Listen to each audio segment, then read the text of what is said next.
오늘은 창세기 28장 1절에서 9절을 보도록 하겠습니다. 야곱이 밧단 아람으로 떠나다. 야곱과 리브가의 별미 사건에 이어서 본문부터는 아브라함과 이삭의 이야기가 끝나고 야곱의 이야기가 시작됩니다. 이처럼 성경은 아브라함과 이삭과 야곱의 이야기가 이어져 나오는데 이 모습이 어떤 의미가 있는지 먼저 알아봅니다. 아브라함의 이야기는 창세기 3장 15절의 말씀인 여자의 후손으로 메시아를 보내주셔서 사탄의 머리를 밟고 아담과 하와를 구원하신다는 말씀이 그대로 아브라함에게 이어집니다. 이는 아브라함의 후손으로 메시아를 보내주셔서 하늘의 묵별과 같은 많은 백성을 구원하신다고 하나님의 이름을 걸고 맹세 보증해 주셨습니다.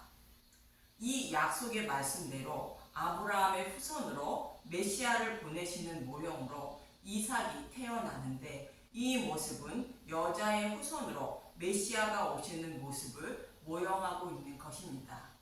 이렇게 태어난 이삭은 모리아 산에서 번제로 드려지게 되는데 이 모습은 모리아 산에 세워질 성전에서 번제물로 여호와께 드려지는 예수님의 모습을 모형한 사건으로 예수님이 십자가에서 대속 제물로 죽으시고 부활하신 모습을 모형하고 있는 것입니다. 이러한 이삭의 이야기가 이어서 야곱의 이야기가 시작되는 것은 예수님이 죽으시고 부활하신 후에 이야기를 하고 있는 것입니다. 즉 예수님이 죽으시고 부활하신 후에 교회를 어떻게 구원하시고 하나님 나라로 인도하실 것인지를 말씀하고 있는 것으로 교회와 예수님의 모습을 그리고 있는 것입니다.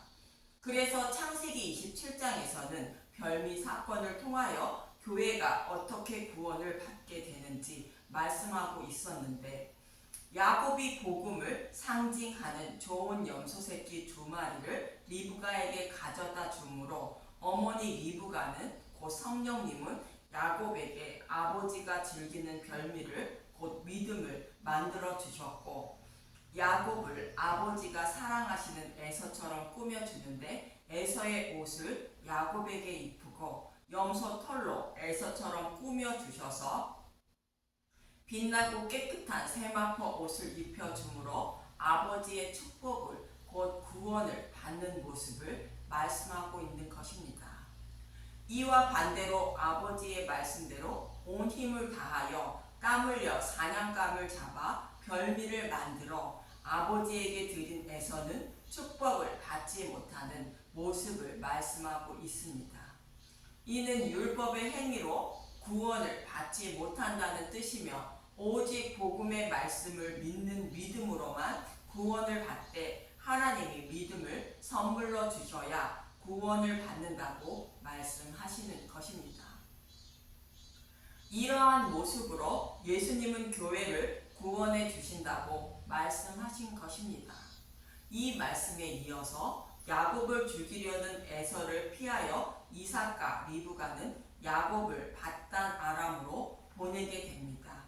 이 모습은 여호와 하나님이 아담과 하와가 타락하자 아담과 하와에게 가죽옷을 입혀주시고 추방하는 모습과 동일한 모습입니다. 하나님이 아담과 하와에게 가죽옷을 입혀 추방하시는 것은 그의 근원이 된 땅을 갈게 하여 죄인임을 깨달아 예수님을 믿게 하여 구원해 주실 것을 말씀하고 있는 것입니다.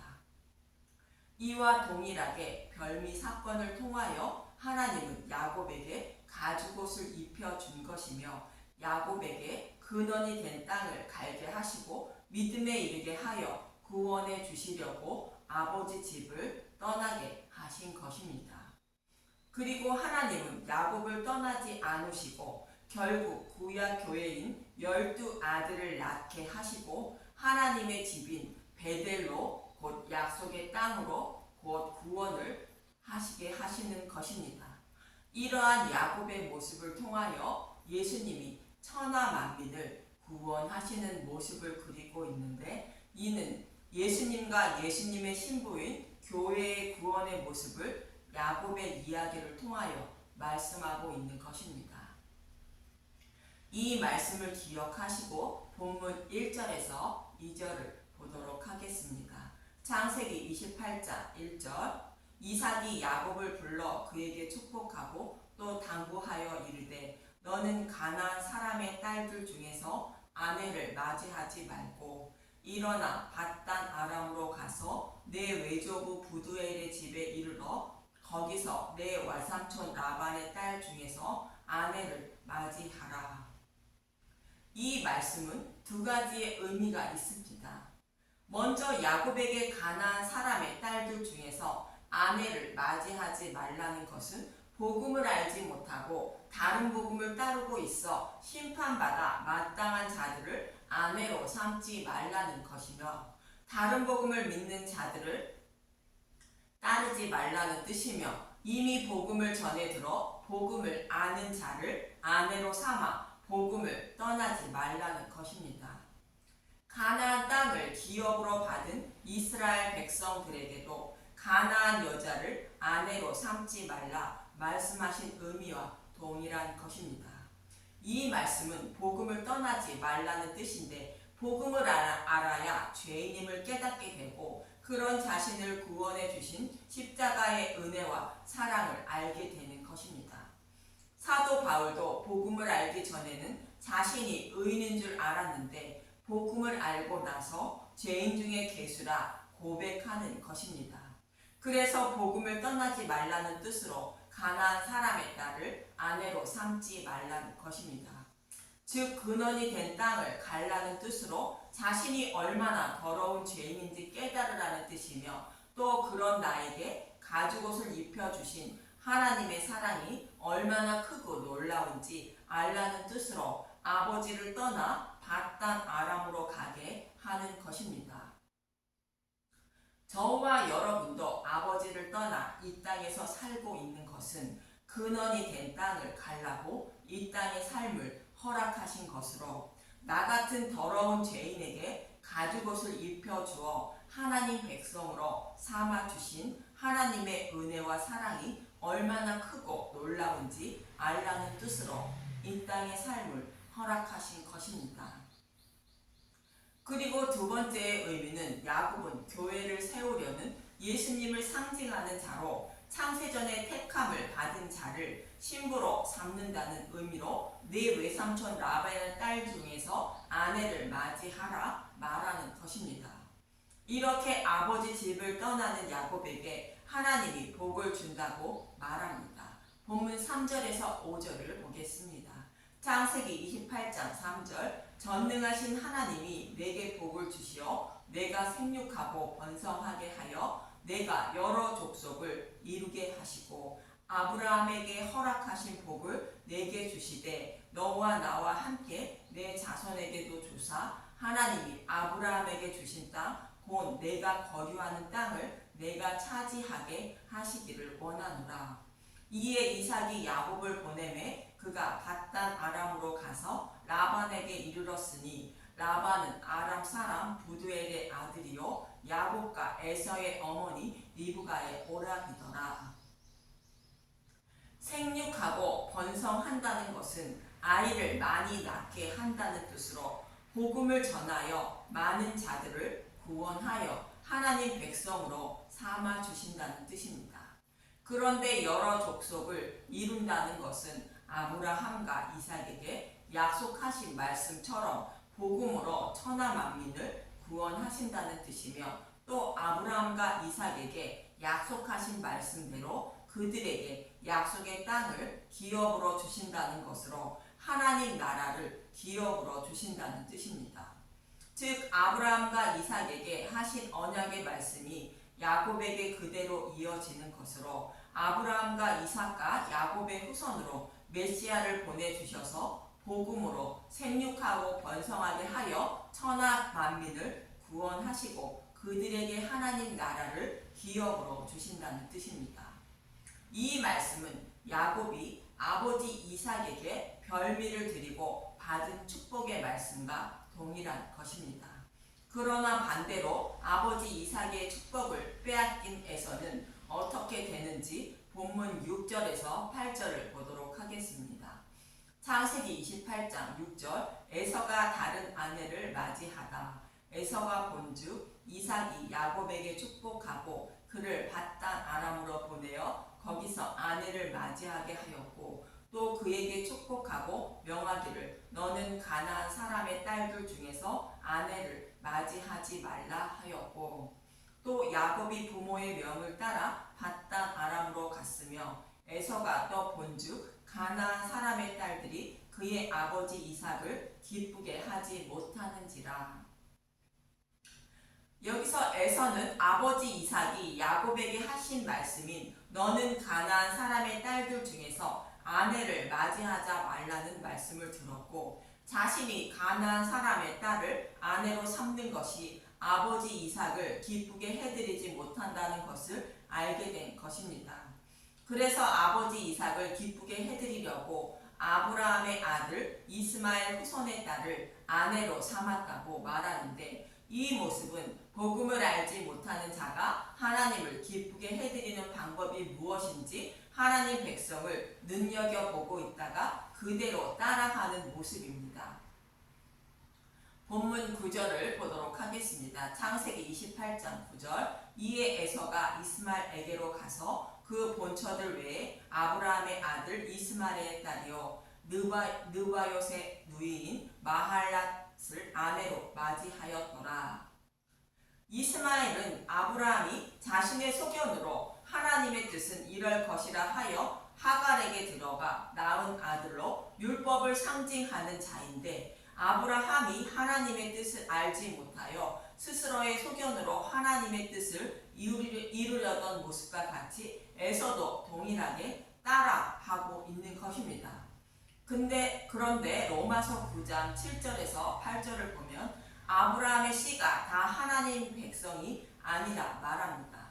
로마서 9장 7절 또한 아브라함의 씨가 다 그의 자녀가 아니라 오직 이삭의 씨로 이삭으로부터 난 자라야 내 씨라 불리리라 하셨으니 곧 육신의 자녀가 하나님의 자녀가 아니요 오직 약속의 자녀가 씨로 여김을 받느니라.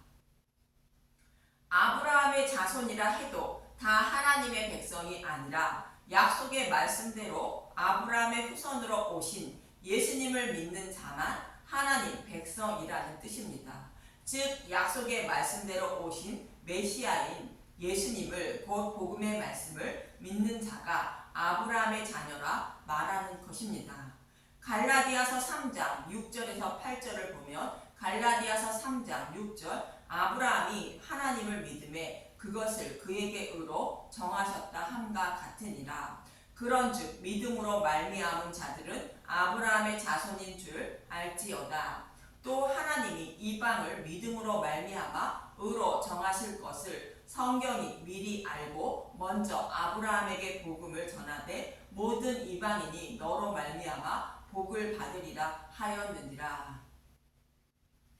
아브라함이 낳은 자손이 다 하나님 백성이 아니라 아브라함처럼 복음을 믿는 자가 아브라함의 자손이라고 사도 바울은 말하고 있는 것입니다. 그런데 에서는 가나안 여자가 아닌 아브라함이 낳은 이스마엘 후손의 딸을 아내로 삼으면 아버지가 기뻐할 것이라 스스로의 소견으로 생각하여 아내로 삼은 것입니다. 그러나 이것으로 아버지를 기쁘게 해드리지 못한다는 것으로 아버지의 뜻은 이럴 것이라 스스로의 소견으로 판단하여 예수님을 섬기려 하지 말라는 것입니다. 하나님의 뜻이 무엇인지 복음의 말씀을 통하여 정확히 알고 예수님을 섬겨야 한다는 뜻입니다. 그래서 성경 곳곳에서 번제보다 하나님을 아는 것을 원한다고 말하고 있습니다. 요한복음 17장 3절만 보도록 하겠습니다. 요한복음 17장 3절 영생은 곧 유일하신 참 하나님과 그가 보내신 자 예수 그리스도를 아는 것이니이다. 이 말씀은 저와 여러분에게 하시는 말씀으로 오직 성경에서 약속하시고 약속의 말씀대로 오셔서 십자가에서 다 이루어 주신 예수님을 곧 메시아 언약을 믿어야 곧 알아야 하나님 백성이 된다는 뜻이며, 이 말씀과 달리 다른 방법으로 예수님을 믿으려 하면 에서와 같이 하나님을 기쁘게 해드리려고 한다고 해도 다른 복음을 따르는 사람이 되어 심판받게 된다는 뜻입니다.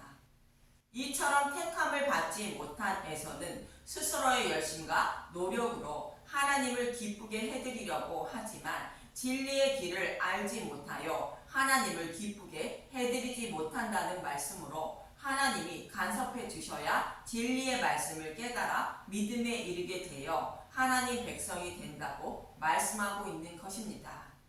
여러분은 어떠한 방법으로 예수님을 섬기고 있는지 점검해 보시기 바랍니다. 하나님의 뜻을 모르고 스스로의 소견으로 하나님은 이렇게 하면 기뻐하실 것이라 생각하고 예수님을 믿고 있는 것이 아닌지, 아니면 하나님의 정확한 뜻을 알려 하지 않고 하나님은 이렇게 하는 것을 기뻐하신다고 전하는 복음 전도자의 말씀만 믿고 예수님을 믿고 있는 것은 아닌지 점검해 보시기 바랍니다. 자신의 생명은 오직 하나밖에 없음과 하나님의 심판대에서 판결이 나면 절대로 돌이키지 못한다는 것을 잊지 마시고 스스로의 소견으로 하나님을 섬기려 하지 마시길 바라며, 또 내 생명을 다른 사람에게 맡기지 마시고 복음 전도자가 전하는 말씀이 사실인지 성경의 말씀을 통하여 반드시 확인하셔서 소중한 생명을 잃지 않아야 하는 것입니다. 하나님은 오직 자신의 아들 예수님을 십자가에 내어주셔서 우리의 죄를 대속해 주시고 죽으시고 부활하신 예수님을 아는 것을 기뻐하심을 잊지 마시고, 그 말씀이 사실인지 정말로 하나님의 살아계신지 복음의 말씀을 통하여 반드시 확인하시고 예수님을 믿어 아버지를 기쁘게 해드리는 저와 여러분이 되시길 간절히 소망하며 기도합니다. 감사합니다.